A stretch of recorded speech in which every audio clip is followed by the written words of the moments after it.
Somewhere inside a vault that no longer exists, there was a version of Logan's Run that audiences never saw.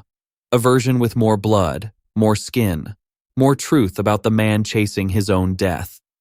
Test audiences watched it once, in the spring of 1976. Then it vanished. Reels were cut, scenes were destroyed. Decades later, film historians would call it one of the great disappearing acts in science fiction cinema. Tonight, we go looking for what was erased and why it mattered. Hello, and welcome back to the channel where we dig past the poster, past the trailer, past the version of film history that studios wanted you to believe. If you love the strange, buried stories behind classic cinema, hit subscribe, because this one goes deep into a film that almost became something very different from what you know. Tonight's subject is Logan's Run, released in the summer of 1976. A film about a glittering, domed paradise where nobody is allowed to grow old. A film about running from death in a world that worships youth. On the surface, it looks like simple 70s science fiction. A little campy, a little dated. Remembered mostly for its rainbow-colored crystal hand jewels and its groundbreaking special effects Oscar. But underneath that surface is a much stranger story. A story about a movie that was rewritten from scratch. A movie that changed its lead actors mid-development. A movie that was cut down by nervous studio executives after test screenings terrified them. And a movie whose missing footage was not just trimmed for time, but physically destroyed. Thrown away by the very studio that made it. This is the mystery of Logan's Run. Not what's on the screen, what isn't. Let's start at the beginning, because the beginning took almost a decade. The novel Logan's Run was published in 1967, written by William F. Nolan and George Clayton Johnson. In the book, the age of forced death was 21, a brutal, unforgiving vision. MGM bought the rights almost immediately, paying the two authors a flat fee of $100,000. And then, for years, absolutely nothing happened. Producer George Pal, the man behind classic science fiction like The Time Machine and War of the Worlds, took on the project first. He hired screenwriter Richard Maibaum. But Pal and Maibaum disagreed about what the film should even be about. Should it lean into real-world symbolism? Should it stay pulpy and commercial? The arguments dragged on so long that Pal grew afraid the whole genre would move past them. He was right to worry. While Logan's Run sat in limbo, 2001, A Space Odyssey and Planet of the Apes hit theaters and redefined what science fiction could look like. Pal eventually walked away entirely, taking a different project to Warner Brothers. After Pal left, producer Irwin Allen briefly circled the material, fresh off the success of The Towering Inferno. That attempt also fizzled. It wasn't until 1974 that the film found its true architect, producer Saul David. And here is where the story gets strange, because Saul David did not even like Logan's Run. Years earlier, before he became a Hollywood producer, David worked as an editor at Bantam Books. He had personally rejected the original manuscript, calling it little more than a comic book. Now, by a strange twist of fate, he was the man responsible for turning that same story into a $9 million motion picture. David brought on Stanley R. Greenberg, the screenwriter behind Soylent Green, to take a pass at the script. Greenberg is credited with inventing the film's most iconic sequence, Carousel, the public ceremony where citizens are killed under the promise of being reborn. But Greenberg left the project before finishing it. That's when David Zelig Goodman, fresh off writing the brutal thriller Straw Dogs, was brought in to essentially start over. Goodman didn't just polish Richard Maibaum's earlier draft. He threw most of it out and wrote something close to an entirely new screenplay. One of his biggest changes was raising the age of forced death. In the novel, it was 21. In Goodman's script, it became 30. This wasn't just a creative choice, it was a practical one. Raising the age opened the casting pool to a much wider range of working actors. Actors in their late 20s and early 30s who could actually carry a big-budget studio picture. But there was tension behind this rewrite. Years later, Goodman gave a quote that reveals exactly how much creative control producer Saul David held over the project. He said the material was shaped to fit the filmmakers, rather than the filmmakers adjusting to the material. In other words, the story of Logan's Run was being bent, piece by piece, to fit a commercial vision that had very little to do with the bleak, uncompromising novel it came from. This is the first hidden truth behind Logan's Run. It was never really an adaptation. It was a demolition and a rebuild, with only two pieces of the original structure left standing. Everyone must die at a certain age, and a man named Logan runs. Michael Anderson, the British director behind The Dam Busters and the 1956 adaptation of 1984, was brought on just 18 months before the film's release. That is an extraordinarily tight runway for a production of this size. Michael York was cast as Logan. Jenny Agutter was cast as Jessica. And for the role of Francis, the relentless Sandman hunting his former partner, the studio originally chose William Devane. But something changed. Devane withdrew from Logan's Run to take a role in Alfred Hitchcock's final film, Family Plot, replacing another actor who had dropped out. It was a bit of Hollywood shuffling that could have completely altered the tone of Logan's Run. Devane brought a different energy than the actor who eventually replaced him. Stepping into the role instead was Richard Jordan, an actor known for tough, weathered performances in films like Rooster Cogburn. Jordan's Francis became more feral, more physically aggressive, a man defined by obsession rather than charm. It's worth sitting with that for a second. One casting swap, made for reasons that had nothing to do with Logan's Run, permanently changed the emotional chemistry of the entire film's climax.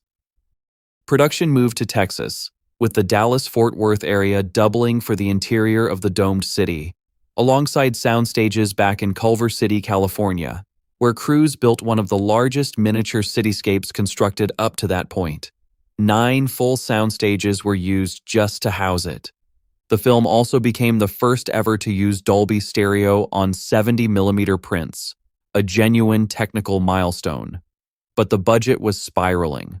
What began as a projected $3 million production ballooned to $9 million by the time filming wrapped, making it the most expensive MGM film in a decade.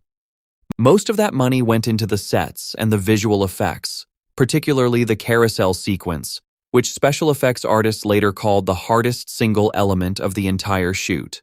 Actors were suspended on hidden wires to simulate levitation, an enormous technical challenge for 1976 filmmaking. So the film was expensive, it was rushed, it was rewritten from the ground up, and it was recast mid-development. Any one of these problems could sink a production. Logan's Run had all of them at once, and still, it got finished. Post-production alone took 8 months, with Jerry Goldsmith composing one of the most distinctive scores of his career, deliberately splitting the sound world in two. Cold electronics and strings for life inside the dome, full orchestral warmth for the world outside it. Then came the moment that created the mystery we're here to talk about tonight. Before Logan's Run reached theaters, MGM held test screenings for audiences. And what those audiences saw was not the film that opened in June of 1976.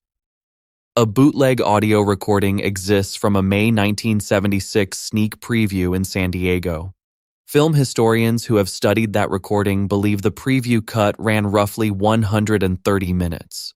The theatrical version that eventually reached the public ran closer to 119 minutes. That's more than 10 minutes of material that disappeared between the test screening and the final release. Some estimates, based on the surviving shooting script, suggest even more was trimmed or shortened across dozens of smaller cuts. So what audiences never saw was not a minor difference. It was a meaningfully different film. Let's talk about what was actually cut, because each piece changes the story in a different way. The opening sequence originally included a scene where Francis, alone, hunts down a runner near the very beginning of the film, before Logan is even properly introduced. In the preview cut, that runner is killed and falls into a pool of water to the sound of applause from onlookers. Applause for an execution. That detail alone tells you something the theatrical cut barely gestures at. This is a society that has been trained to celebrate death as entertainment.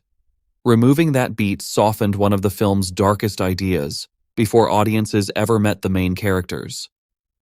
Then there is a longer, more explicit version of the nursery sequence, and an extended cut of the carousel ceremony itself, one that played without the ominous computer voice announcing last day that appears in the theatrical version. Without that voice, the ceremony feels less like state-mandated execution and more like a spontaneous, chaotic ritual. The added narration in the final cut made the machinery of control much more explicit. That single change shifts the entire tone of the sequence from ambiguous ritual to overt dystopian horror. But the most famous piece of missing footage, the one collectors and historians still talk about today, involves the character Box. In the finished film, Logan and Jessica arrive at an ice cave where a strange robotic character named Box, played by Roscoe Lee Brown in a full-body costume, reveals that he has been freezing runners who came to him seeking sanctuary. It's a chilling, effective scene as it exists, but in the original preview cut, there was more. Before revealing his true intentions, Box asks Logan and Jessica to pose nude so that he can carve them into an ice sculpture. The scene apparently ran with real intimacy and vulnerability between the two leads, followed by a much darker turn as Box's true purpose becomes clear. This sequence was cut almost entirely, largely due to concerns over nudity. Remember, the PG-13 rating didn't exist yet in 1976. Filmmakers were choosing between PG and R with nothing in between, to secure the more commercially friendly PG rating and to trim the film's runtime. The ice sculpture sequence was slashed down to almost nothing. Here's what's fascinating, though. Some dialogue from that missing scene actually survives in the finished film, almost like a fossil left behind after the surrounding material was stripped away. Box still references sculpting Logan and Jessica. His line about wanting to sculpt them, arms around each other, still exists in the theatrical cut, even though the scene it was building toward was removed. It's a strange kind of narrative scar tissue, a reference to a moment audiences were never actually shown. And there's something even more important buried in that missing footage. In the extended version of that scene, as Logan and Jessica pose together, Logan finally admits the truth, that he never intended to protect her, that he was ordered to find where the runners had gone and destroy their sanctuary, and that he was the one who brought in the Sandmen who killed them. It's a devastating confession, one that directly explains a major plot hole that has puzzled viewers of the theatrical cut for decades. Why Logan seemed to signal his own people to the runners' hideout earlier in the film. Without that confession, the theatrical version leaves Logan's motivations foggy and unresolved. With it, the ice cave sequence becomes the emotional and moral center of the entire film, the exact moment Logan chooses Jessica and truth over the system he was built to serve. Cutting that scene didn't just remove nudity. It quietly removed the psychological hinge the whole story turns on.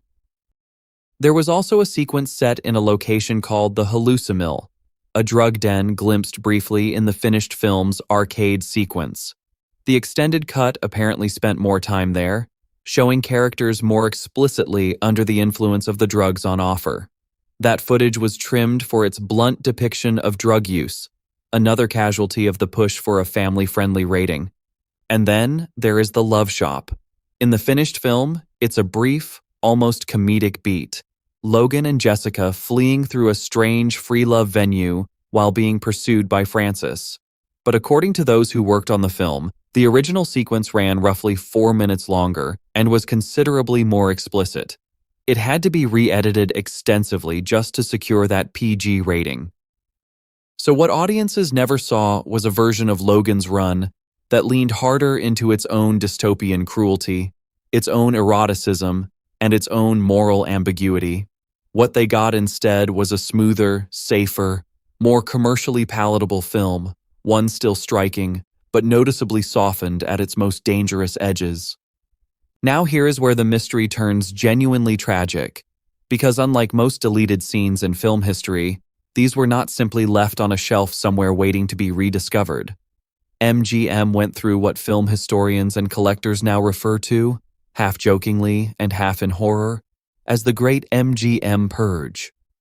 When studio owner Kirk Kerkorian began selling off pieces of MGM's massive archive in the years that followed, a huge amount of material was either sold, misplaced, or simply thrown out.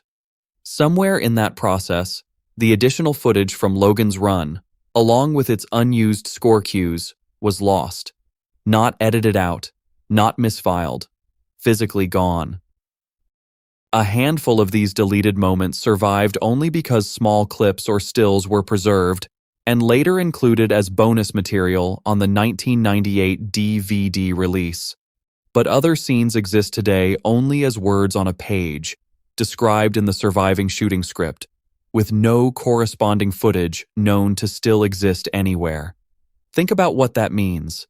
There are pieces of Logan's Run, pieces that shaped its meaning, that we can only read about. We know they existed. We know roughly what happened in them. But the actual film, the actual images and performances, may be gone forever. The truth was hidden for decades, not through some grand studio conspiracy, but through something far more mundane and far more permanent. Corporate carelessness, a changing industry, and a studio that simply didn't think this footage was worth preserving. Let's talk for a moment about how the film was actually received, because that context matters here too. Roger Ebert gave Logan's Run 3 stars, memorably describing it as a vast, silly extravaganza, entertaining despite itself. Critics were divided, some charmed by its ambition, others frustrated by a screenplay that had strayed so far from the source material. The genre magazine Cinefantastique was especially brutal, dedicating an enormous portion of one issue to picking apart the finished screenplay and cataloging exactly where, in their view, it had gone wrong. And yet, audiences responded. Logan's Run became a genuine hit for MGM, pulling in around $25 million against its inflated $9 million budget. Exactly the kind of profit a financially struggling studio desperately needed. At the Academy Awards, it won a Special Achievement Award for its visual effects, tying with the 1976 remake of King Kong. It swept the Saturn Awards, taking home 6 trophies including Best Science Fiction Film.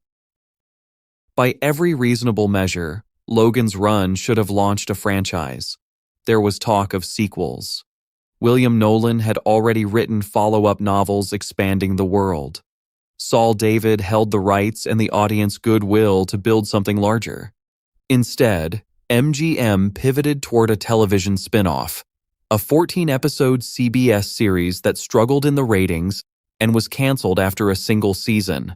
And then, in the summer of 1977, everything changed for science fiction cinema. Star Wars arrived. Suddenly, Logan's Run's tinfoil robot and hand-painted miniature cityscape looked like relics of an older, slower era of filmmaking. The appetite for a Logan's Run trilogy evaporated almost overnight, and with it, any real urgency to preserve or restore the film's lost material. So what does all of this mean for the film we actually have today? Psychologically, the missing footage changes almost everything about how we're meant to understand Logan as a character.